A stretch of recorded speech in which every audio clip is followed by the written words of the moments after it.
नमस्कार विद्यार्थी मित्रांनो, आज आपण death of partner reconstitution of पार्टनरशिपमधलं आपण डेथ ऑफ पार्टनर हे एक्झाम्पल समजावून घेणार आहोत. त्यातलं पहिलंच आपलं पुस्तकामधलं एक्झाम्पल आहे पेज नंबर 188 वरचं.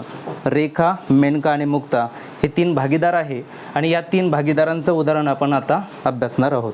या तिघांपैकी एक भागीदार काय होतो? मृत्युमुखी पडतो. मग त्याच्या जाण्याने भागीदारी संस्थेवर काय परिणाम होतो किंवा भागीदारी संस्थेमध्ये असणारे जे काही हिशोबलेखन आहे ते कशा पद्धतीने केलं जातं याविषयीची माहिती आपण या उदाहरणामध्ये समजून घेणार आहोत. तर त्यांनी आपल्याला 31/3/2019चं काय केलेलं आहे? बॅलन्स शीट दिलेलं आहे. त्या बॅलन्स शीटच्या आधारे आपण काय करूया, आता हे उदाहरण समजावून घेऊ आणि त्याच्या खाली काही ॲडजस्टमेंट दिल्यात त्याही आपण काय करू, एक एक समजावून घेऊ. पहिल्यांदा सांगितलं होतं बघा, रेखा, मेनका आणि Mukta are were partners in a business sharing profits and losses in the ratio of 2:1 respectively. Their balance sheet as on 31st March 2019. म्हणजे त्यांचा रेशो आपल्याला दिलेला आहे. तो रेशो आपण पहिल्यांदा काय करूया, वरती लिहून घेऊया. 2:1:1 हा त्यांचा काय आहे, रेशो आहे. आणि या तिघांपैकी कोण एक्सपायर झाले किंवा कोण डाय झाले, तर मुक्ता. म्हणून आपण काय करूया, इथं बाजूला जो एक्सपायर झालेला भागीदार आहे तो इथे आपण वरती लक्षात ठेवण्यासाठी लिहून ठेवला बाजूला. त्यानंतर उदाहरण सोडवताना सर्वात पहिल्यांदा आपल्याला काय करायचं आहे की जे काही बॅलन्सेस दिलेले ते बॅलन्सेस पहिल्यांदा शिफ्ट करून घ्यायचे. कोणकोणते बॅलन्सेस असतात? मग कॅपिटल बॅलन्सेस असतो, जनरल रिझर्व असतो, रिझर्व फंड असतो, कॅश ऑब्लिक बँक अकाउंटचा बॅलन्स असतो किंवा संचित नफे किंवा तोटे दिलेले असतात. तेही आपल्याला काय करायचे असतात, डिस्ट्रीब्यूट करायचे असतात. आता आपण सुरुवात करूया पहिल्यांदा लायबिलिटी साईडनं. बघा, लायबिलिटी साईडला म्हटलं आहे कॅपिटल अकाउंट्स, रेखा 60,000. तर सांगा मग बॅलन्सेस काय? पहिल्यांदा आपण बॅलन्स ट्रान्सफर करून घेऊ. By balance brought down. सांगा रेखाचा किती बॅलन्स? 60,000 रुपये. त्यानंतर मेनका 70,000 आणि तिसरा भागीदार आहे मुक्ता 34,000 रुपये. तर आपण पहिल्यांदा त्यांचे कॅपिटल बॅलन्सेस घेतले. त्यानंतर खाली म्हटलेले बघा क्रेडिटर्स. मग क्रेडिटर्स कुठे येतात? लायबिलिटी साईडला. क्रेडिटर्स त्यावर ॲडजस्टमेंट आहे का? बघा, क्रेडिटर्सवर खाली ॲडजस्टमेंट दिली आहे का? नाही. म्हणून आपण काय करणार आहे, डायरेक्टली आउटर कॉलमला लिहिणार आहे. किती रक्कम आहे क्रेडिटरची? 18,000 रुपये. तर ते आपण बाहेरच्या कॉलमला लिहून घेतले. त्यानंतर पुढं म्हटलं तर बघा बिल्स पेबल ही दुसरी लायबिलिटी आहे, ती आपण इथे लिहून घेऊया. बिल्स पेबल किती रुपये? 2,000 रुपये. त्यावर पण काही ॲडजस्टमेंट दिलेली नाही, म्हणून आपण काय केले, बाहेरच्या कॉलमला लिहून टाकले. त्यानंतर पुढे सांगितलं होतं बघा जनरल रिझर्व. जनरल रिझर्व संबंधित काही ॲडजस्टमेंट एका उदाहरणामध्ये खाली काही सांगितलेलं नाही आहे. म्हणून आपल्याला काय करावं लागेल, जो काही जनरल रिझर्व आहे तो आपल्याला या तीनही भागीदारांना त्यांच्या रेशोनुसार काय करायचं आहे, डिस्ट्रीब्यूट करून द्यायचं आहे. बघा, आता जनरल रिझर्व किती होता, किती रुपये दिला होता? जी आर म्हणजे काय, जनरल रिझर्व. किती रुपये दिला होता? 16,000 रुपये. मग आता हे 16,000 रुपये आपल्याला काय करायचे आहेत, ह्या सगळ्या तीनही भागीदारांना डिस्ट्रीब्यूट करायचं आहे. कसा डिस्ट्रीब्यूट करणं? आपण 2:1:1 हा त्यांचा काय प्रॉफिट शेअरिंग रेशो आहे. त्या रेशोनुसार त्यांना काय करणार, आपण त्यांचा हिस्सा देणार आहे. बघा, आता 16,000ला मग कितीने भागायचं? 2:1:1 म्हणजे एकूण किती झाले? 4. मग आता 4:1:4 4×4=16 म्हणजे एका हिश्श्यासाठी किती रुपये आले? 4,000 रुपये. म्हणजे पहिल्याचा हिस्सा किती आहे? 2. पहिला पार्टनर जो आहे त्याचा हिस्सा 2 आहे, म्हणून 2 × 4,000 बरोबर किती आले? 8,000. त्यानंतर दुसरा भागीदार जो आहे त्याचा हिस्सा 1 आहे, म्हणून गुणिले 4,000 रुपये गुणिले 1 बरोबर किती आले? 4,000 रुपये. आणि तिसऱ्याही भागीदाराचा हिस्सा 1 आहे म्हटल्यानंतर आपण काय करणार आहे, पुन्हा त्याला गुणिले किती घेणार? 4 घेणार, 4,000 रुपये घेणार. मग रक्कम आली पुन्हा 4,000 रुपये. आता हे आपण कॅल्क्युलेशन केलं. आता हे 16,000 रुपये आपण त्या भागीदारांना देतोय म्हटल्यानंतर त्याची जर्नल एंट्री काय होते बघा. जर्नल एंट्री बनते general reserve account debit to all partners capital account. काय एंट्री बनली? General reserve account debit to all partners capital account. मग आता ऑल पार्टनर जे आहे त्यांच्या क्रेडिटला जनरल रिझर्व अकाउंट आहे का, काढायला सांगितलंय का? नाही. मग आपण काय करणार आहे, आता पार्टनर्स कॅपिटलच्या क्रेडिटला इथं म्हणणार आहे बाय जनरल रिझर्व अकाउंट. किती रुपये? पहिल्याचा हिस्सा 2 आहे म्हणून 8,000 रुपये आले. दुसऱ्याचा 4 आहे आणि तिसऱ्याचा सुद्धा किती आहे? एक हिस्सा म्हणून 4,000 रुपये जे त्यांच्या वाट्याला आले ते आपण काय केले, लिहून टाकले. त्यानंतर पुढे बघा, आता ही झाली आपली काय लायबिलिटी साईड ट्रान्सफर झाली. दुसरी बाजू आहे ती म्हणजे ॲसेट साईड. ॲसेट साईडला बघा, पहिल्यांदा आपण जो बॅलन्स आहे तो बॅलन्स काय करणार आहे, शिफ्ट करणार आहे. कसला बॅलन्स, बँकेचा. बँक अकाउंट आपण इथं ओपन करून घेतलेलं आहे अगोदरच. इथं म्हणणार आहे टू बॅलन्स ब्रॉड डाऊन. कोणतीही ॲसेट असेल तर त्याचा डेबिट बॅलन्स असतो, म्हणून डेबिट साईडला आपण शिफ्ट करणार आहे. किती रुपये बँकेचा बॅलन्स, तर 60,000 रुपये आहे, तो आपण 60,000 रुपये इथे लिहून घेतला. त्यानंतर बाकीच्या काही मालमत्ता दिल्यात त्यांच्याविषयी माहिती समजावून घेऊ. बघा, प्लॅन्ट अँड मशिनरी म्हटलं तर कुठं जाणार आहे, ॲसेट साईडला. इथे घेतले प्लॅन्ट अँड मशिनरी.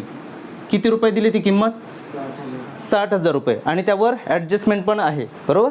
मग 60,000 रुपये आपण काय करूया, इनर कॉलमला घेऊया. इथे घेतले हे 60,000, एक ओळ जागा सोडली.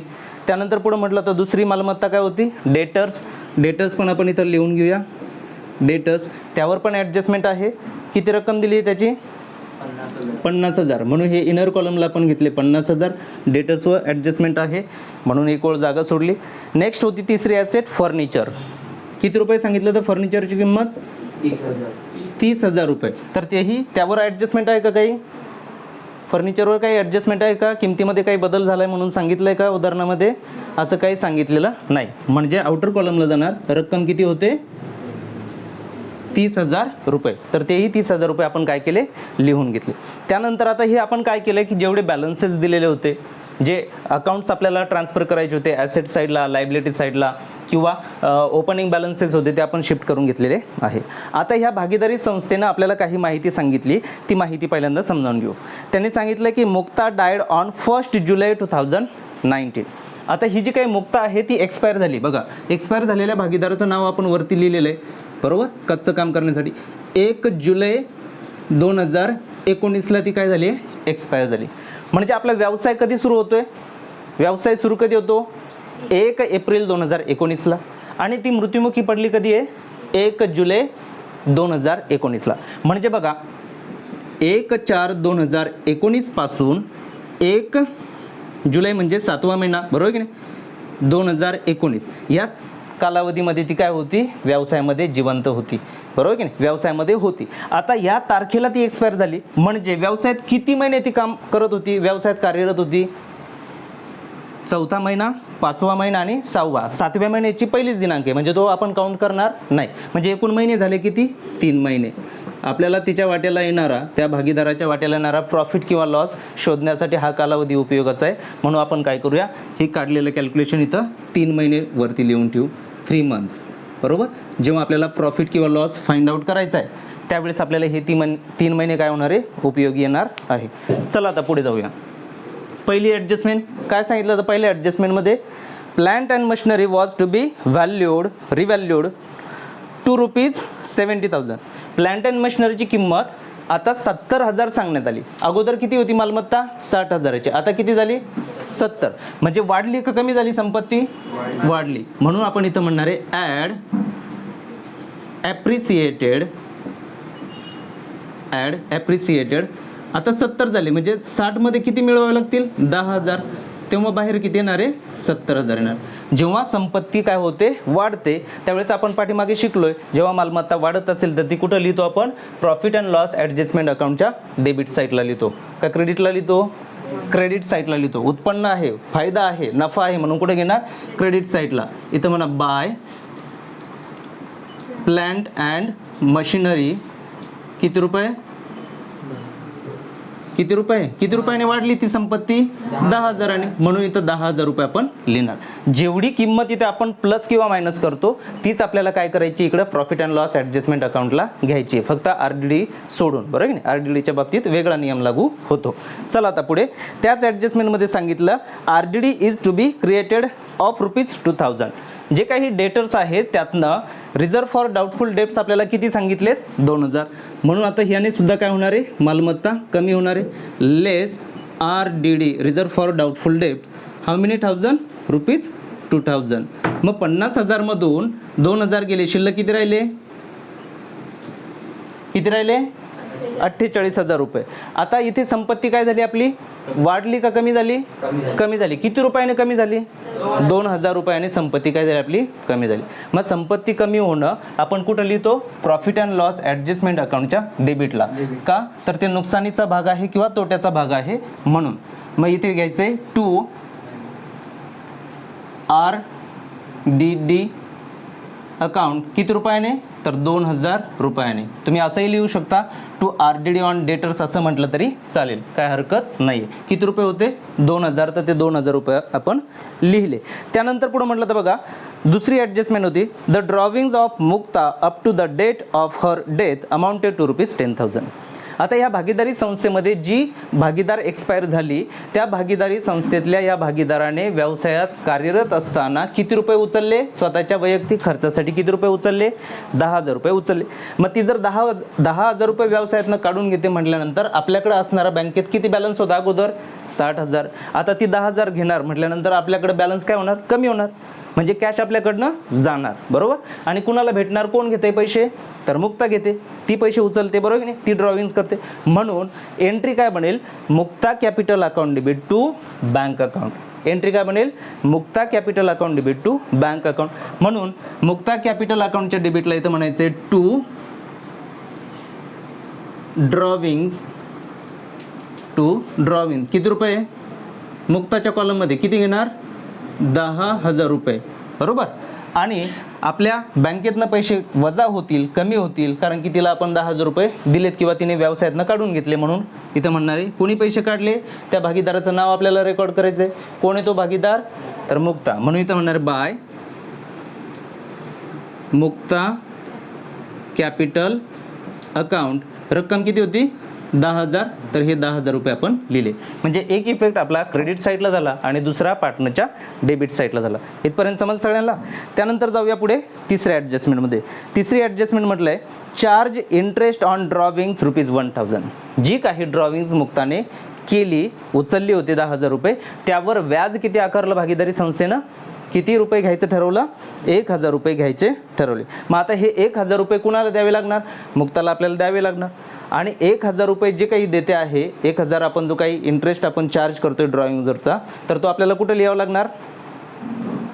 लागणार, मुक्ताच्या किंवा मुक्ता कॅपिटल अकाउंटच्या डेबिट साईडला. का तर आपण इंटरेस्ट चार्ज करतो, कशावरचं इंटरेस्ट आहे, ड्रॉविंगवरचं. मग एंट्री काय होईल, Mukta capital account debit to interest on drawings account. काय एंट्री होते, Mukta's capital account debit to interest on drawings account. आता इंटरेस्ट ऑन ड्रॉविंग्स अकाउंट नाही आहे, म्हणजे आपल्याकडे अकाउंट कोणतं आहे, मुक्ता कॅपिटल अकाउंट आहे. मग मुक्ता कॅपिटलच्या डेबिटला आपल्याला इथं लिहायचं आहे टू इंटरेस्ट ऑन ड्रॉविंग्स.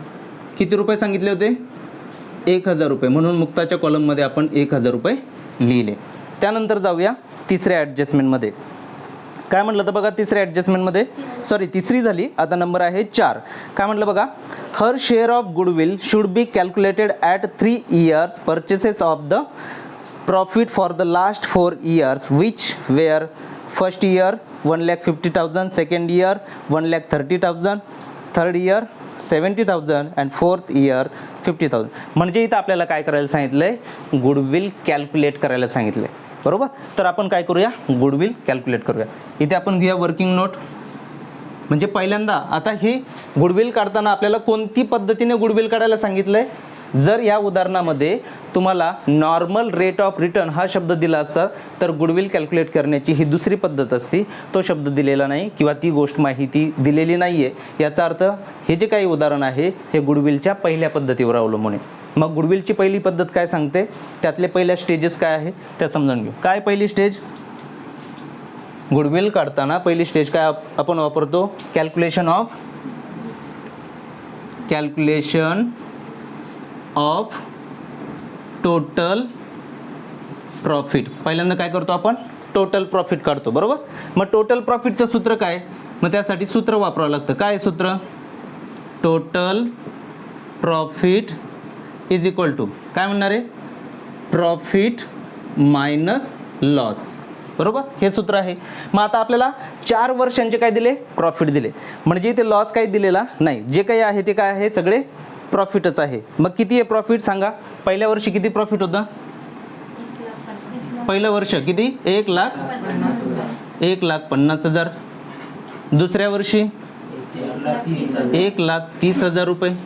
तिसऱ्या वर्षी 70,000 रुपये. चौथं वर्ष 50,000 रुपये. हे सगळे काय आहे प्रॉफिटच सांगितले ना. कुणाच्या समोर लॉस म्हटलं का. लॉस म्हटलं का कुणाच्या समोर नाही. मग याचा अर्थ काय. आता यांची बेरीज करणार बघा. 0शी 0, या 0शी 0, तिसऱ्या 0शी 0, चौथ्या पण 0शी काय झाला 0 झाला. आता पुढे बघा. 5 आणि 5 10, 7 17 आणि 3 20, ह्याचे आले 2, 2 आणि 1 3 आणि 1 4. किती रुपये आले बघा 4 लाख रुपये आले. किती आले 4 लाख. लॉस आहे का काही. लॉस काहीच नाही. म्हणजे एकूण टोटल प्रॉफिट किती झाला. टोटल प्रॉफिट किती झाला एकूण 4 लाख रुपये. बरोबर. हे झालं आपलं गुडविल काढण्याची पहिली स्टेज पूर्ण झाली. आता दुसरी स्टेज आहे गुडविल कॅल्क्युलेट करण्याची. त्याला काय म्हणतो आपण बघा. Calculation of average profit. काय म्हणतो कॅल्क्युलेशन ऑफ ॲव्हरेज प्रॉफिट. बघा आता जे दुसरी स्टेज आहे त्याला पण सूत्र आहे. मग त्याचं सूत्र काय बघा. सूत्र लिहू आपण. काय म्हटलं तर सूत्रामध्ये average profit is equal to काय म्हणणार आहे total profit upon number of years. Total profit upon number of years. मग बघा टोटल प्रॉफिट तर आपण काढला होता, फाइंड आउट केला होता. किती आहे 4 लाख रुपये. बरोबर. मग इथं घेणार 4 लाख रुपये. आणि नंबर ऑफ इयर्स किती वर्ष सांगितले होते 4 वर्ष सांगितले होते. बरोबर की नाही. 1 2 3 आणि 4 म्हणून भागिले किती घेतले 4 वर्ष घेतले. मग 4 1 4 म्हणजे आपला जो काही ॲव्हरेज प्रॉफिट आहे. ॲव्हरेज प्रॉफिट किती आला 1 लाख रुपये आला. म्हणजे एका वर्षासाठी सरासरी नफा किती हे आपण शोधून काढलं. किती रुपये आले 1 लाख रुपये आले. आता ह्या 1 लाख रुपयाला पुढे आपल्याला तिसरी स्टेज कॅल्क्युलेट करायची. मी इथे घेतो तिसरी स्टेज. बघा तिसरी स्टेज काय गुडविल. बघा calculation of goodwill. Calculation of goodwill. मग आता गुडविलचं पण सूत्र आहे म्हणून इथं आपल्याला काय करणार सूत्र घ्यावं लागणार. बघा मग काय म्हणणार गुडविल इज इक्वल टू सूत्रपाठ आहे ना काय average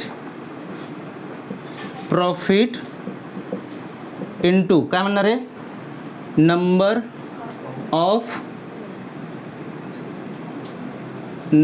of years purchases. Number of years purchases. बघा बरं तिथं किती वर्ष सांगितलं तर नंबर ऑफ इयर्स परचेसेस.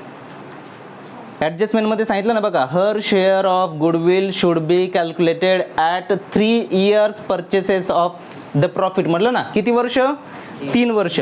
म्हणजे आता इथं गुडविल जे आपल्याला कॅल्क्युलेट करायचं आहे तर किती नंबर ऑफ इयर्स परचेसेसच्या आधारे घ्यायचे 3 वर्ष. किती वर्ष घेणार आहे आपण 3 वर्ष. मग बघा ॲव्हरेज प्रॉफिट किती आहे. ॲव्हरेज प्रॉफिट आपण इथे काढला ना किती होता 1 लाख. मग ते 1 लाख रुपये घेतले गुणिले नंबर ऑफ इयर्स परचेसेस किती आहे 3 म्हणून इथं 3 घेतले. बरोबर किती झाले 3 लाख रुपये. किती झाले 3 लाख. म्हणजे हे झालं गुडविल. काय झालं हे गुडविल झालं. कुणाचं गुडविल झालं 3 लाख. 3 लाख गुडविल कुणाचं झालं बोला. 3 लाख रुपये गुडविल कोणाचं झालं सगळ्या संस्थेचं झालं. बरोबर आहे की नाही. काय झालं सगळ्या संस्थेचं गुडविल झालं. बघा आपण आलो होतो गुडविलपर्यंत. गुडविल कॅल्क्युलेट केलं आपण किती रुपये 3 लाख रुपये. आता 3 लाख हे गुडविल जे आहे ते पूर्ण संस्थेचं आहे. म्हणजे 3ही भागीदारांचं मिळून आहे.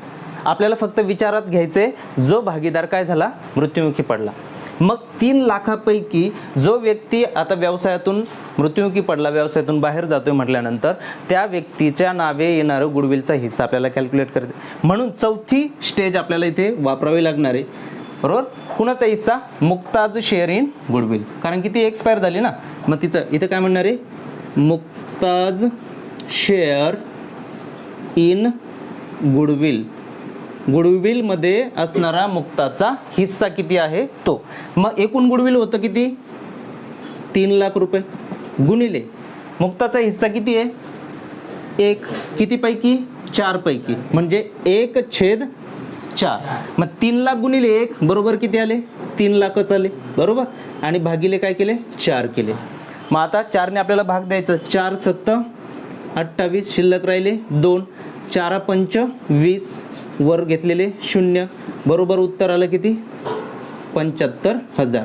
म्हणजे जी काही मुक्ता एक्सपायर झाली त्या मुक्ताच्या वाट्याला एकूण 3 लाखाच्या गुडविल पैकी पैसे आले किती 75,000.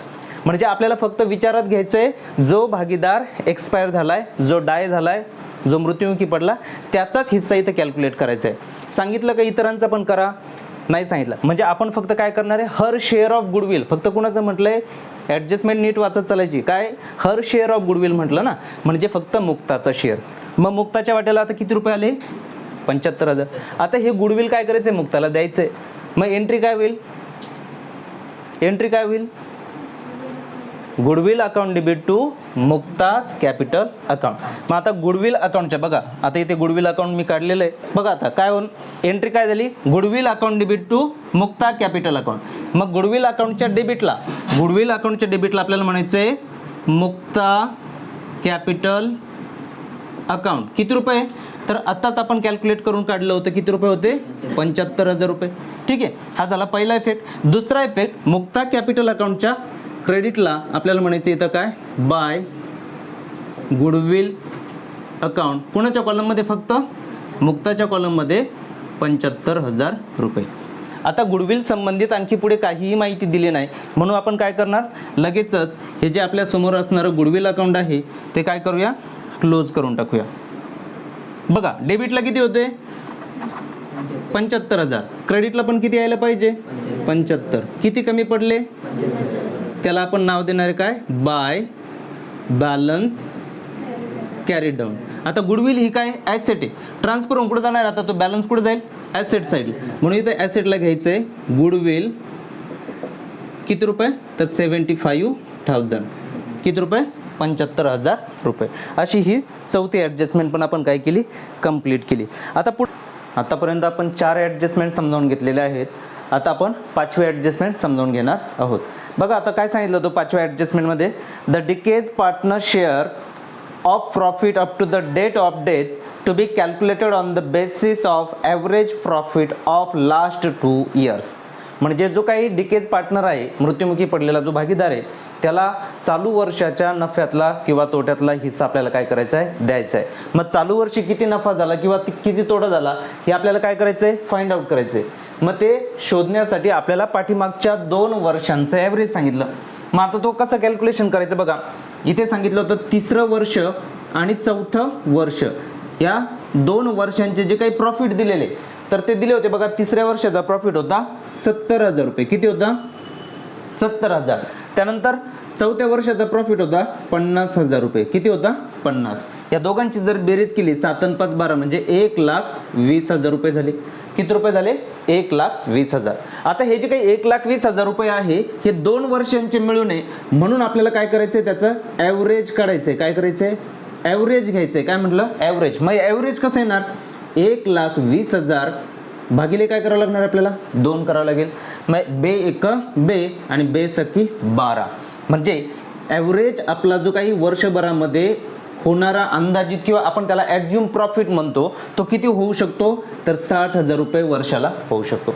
आता हे जे काही मुक्ता नावाचा भागीदार होता हा मुक्ता नावाची भागीदार आपल्या व्यवसायामध्ये 1/4/2019 पासून 1 जुलै म्हणजेच 1/7/2019 पर्यंत जिवंत होती बरोबर. म्हणजे ती व्यवसायामध्ये किती महिने होती 3 महिने.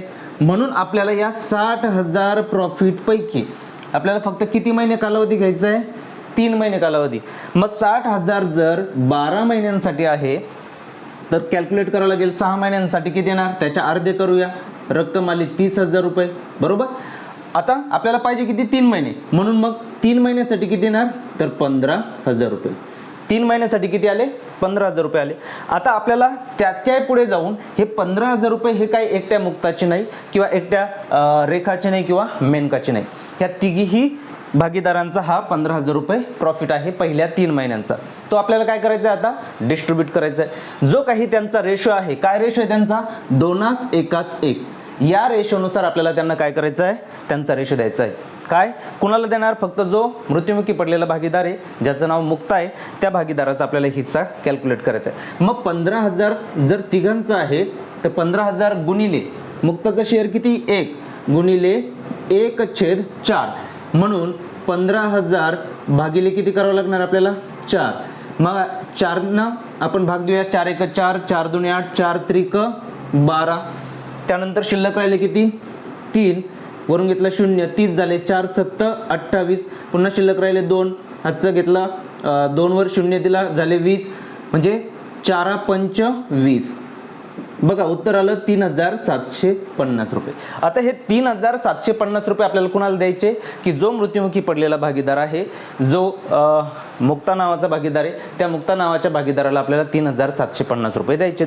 आता मला सांगा, मेलेल्या व्यक्तीच्या खात्यावर आपल्याला पैसे टाकता येणार नाही, म्हणून आपण profit and loss suspense account create करत असतो. जसं की आपल्याला काय करावं लागणार आहे, आता प्रॉफिट अँड लॉस सस्पेन्स अकाउंटच्या नावाने हे 3,750 रुपये दाखवावे लागणार आहे. मग आता कुणाला द्यायचे हे पैसे, फक्त आपण कुणाचा हिस्सा कॅल्क्युलेट केला, आपल्याला सांगितलं होतं फक्त डीकेज पार्टनरचा हिस्सा तुम्ही शोधा म्हणून. मग आपण तो हिस्सा शोधला, 3,750 रुपये आलेत. आपल्याला द्यायचे कुणाला मुक्ताला, म्हणून एंट्री होईल profit and loss suspense account debit to Mukta's capital account. बघा मग मुक्ताज कॅपिटल अकाउंटच्या क्रेडिटला इथं by profit and loss suspense account किती रुपये, कुणाच्या कॉलममध्ये फक्त मुक्ताच्या कॉलममध्ये 3,750 रुपये. आणि आपण profit and loss suspense account म्हटलं होतं, म्हणजे आपल्याला आता प्रॉफिट अँड लॉस सस्पेन्स अकाउंटच्या डेबिटला माहिती लिहावं लागणार आहे. म्हणजे तुम्हाला इथे आता बघा मी profit and loss suspense account create करून दाखवतो. Profit and loss suspense account, profit and loss suspense account. हे जे काही profit and loss suspense account आहे, या अकाउंटच्या कुठे येणार आहे डेबिट साईडला येणार आहे. डेबिट साईडला काय म्हणायचं आहे to Mukta capital account. Mukta's capital account किती रुपये 3,750. आणि हे अकाउंट आपल्याला नंतर काय करावं लागणार क्लोज करावं लागणार. क्लोज करताना बघा डेबिट साईडला आहे 3,700, मग क्रेडिटला पण किती यायला पाहिजे 3,750 यायला पाहिजे. मग आपण म्हणणार आहे बाय बॅलन्स कॅरी डाऊन. मग हा बॅलन्स जाणार कुठं ॲसेट साईडला किती रुपये तर 3,750 रुपये, बरोबर. मग आता इथून क्रेडिट साईडला निघाला, ट्रान्सफर होऊन जाणार आहे ॲसेट साईडला.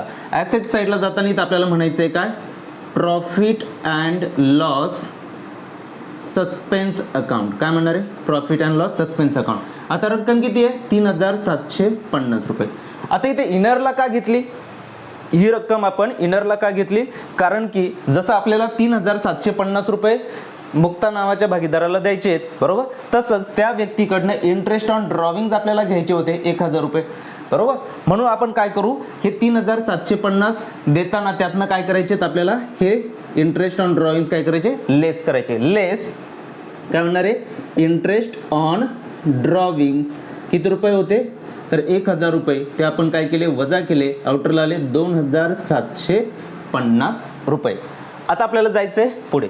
आता सगळ्या ॲडजस्टमेंट आपण काय केल्या सोडवून घेतल्या. आता आपल्याला व्यवसायामध्ये नफा झाला किंवा तोटा झाला हे शोधायचे. त्यानंतर जाऊया प्रॉफिट अँड लॉस ॲडजस्टमेंट अकाउंटकडं. प्रॉफिट अँड लॉस ॲडजस्टमेंट अकाउंटची क्रेडिट साईड आहे 10,000. इथे डेबिटला पण किती यायला पाहिजे 10,000 यायला हवेत. किती कमी पडले 8,000 कमी पडलेत. बघा किती रुपये कमी पडले 8,000. आणि त्यांचा रेशो काय 2:1:1 म्हणजे किती आले 4.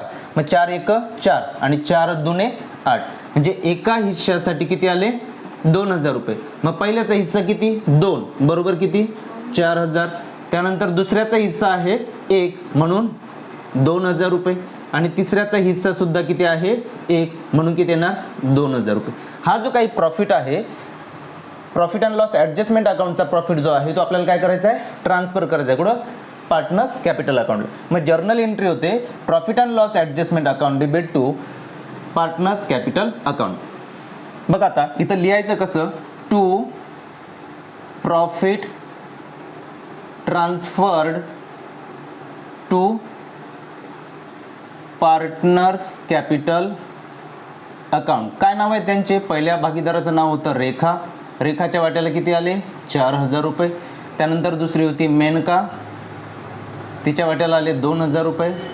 आणि तिसरा भागीदार होता मुक्ता, तर मुक्ताच्या वाटेला सुद्धा किती आले? 2,000. असं एकूण प्रॉफिट किती होता? 8,000 रुपये. आता हे झाले डेबिट साईडला लिहिले. आता दुसरा इफेक्ट आहे पार्टनर्स कॅपिटल अकाउंटच्या क्रेडिट साईडला. इथं म्हणायचं आहे bye profit and loss adjustment account. Profit and loss adjustment account. इथे 4,000, इथे 2,000 आणि इथे सुद्धा 2,000 रुपये. म्हणजे आपण आलेला जो काही प्रॉफिट आहे, जो काही प्रॉफिट त्यांना त्यांच्या रेशोनुसार आला 2:1:1, हा आपण त्यांच्या पार्टनर्स कॅपिटलच्या क्रेडिटला आपण काय केला? लिहून टाकला किंवा ट्रान्सफर केला. आता उदाहरणामध्ये दुसरं काहीही राहिलेलं नाही. मग आपण काय करणार? पहिल्यांदा कुणाचं अकाउंट क्लोज करायला घ्यायचं? जो भागीदार काय झालेला आहे? मृत्युमुखी पडलेला आहे. कोणता भागीदार मृत्युमुखी पडला होता? त्याचं नाव आहे मुक्ता. मग पहिल्यांदा मुक्ता कॅपिटल अकाउंट आपण काय करूया? क्लोज करूया. बघा आता आपल्याला काय करायचं आहे? जो पार्टनर डेट आहे त्या पार्टनरचा अकाउंट काय करायचं? पहिल्यांदा क्लोज करायचे. बघा आता क्रेडिट साईड त्याची जादा आहे, डेबिट साईडपेक्षा क्रेडिट जादा आहे. मग टोटल करून घेऊया. 0,0, 5,5, 7,7, 4,4 8, 8,5 13, 13,3 16, 16,2 18, 1, 3,1 4, 4 7 11, 1,18,750. मग इकडं पण 1,18,750 यायला पाहिजे. म्हणून आपल्याला काय करावं लागणार आहे? बघा आता 1,18,750 मधून, बघा 1,18,750 मधून 1,18,750 मधून 11,000 रुपये वजा करावं लागणार. किती रुपये वजा करायचे? 11,000 रुपये वजा करायचे. 0 5 7 1 7 0 1, म्हणजे 1,07,750 रुपये शिल्लक राहील. आता ही रक्कम आपण कुणाला देणार आहे? ही रक्कम देणार आहे आपण जो काही मृत्युमुखी पडलेला भागीदार आहे त्याच्या कायदेशीर वारसाला. जो काही नॉमिनी असेल, एक्झिक्युटर्स असेल किंवा लिगल हायर असेल, अशा वेगवेगळ्या नावांनी आपल्या उदाहरणामध्ये नाव दिलेलं असेल, त्या नावाने आपल्याला इथं ही रक्कम लिहावी लागते. बघा आता काय म्हटलं तर 1,07,750. मी इथं म्हणणार आहे टू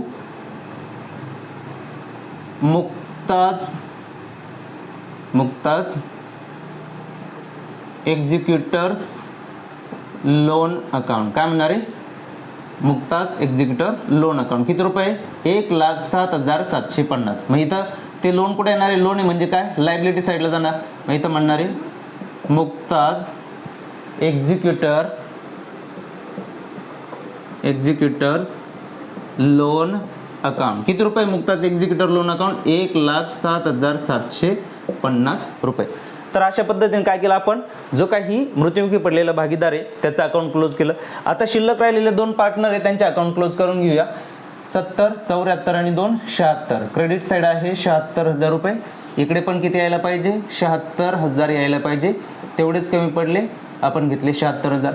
इकडे आहे 60, 68 आणि 4 72,000 रुपये.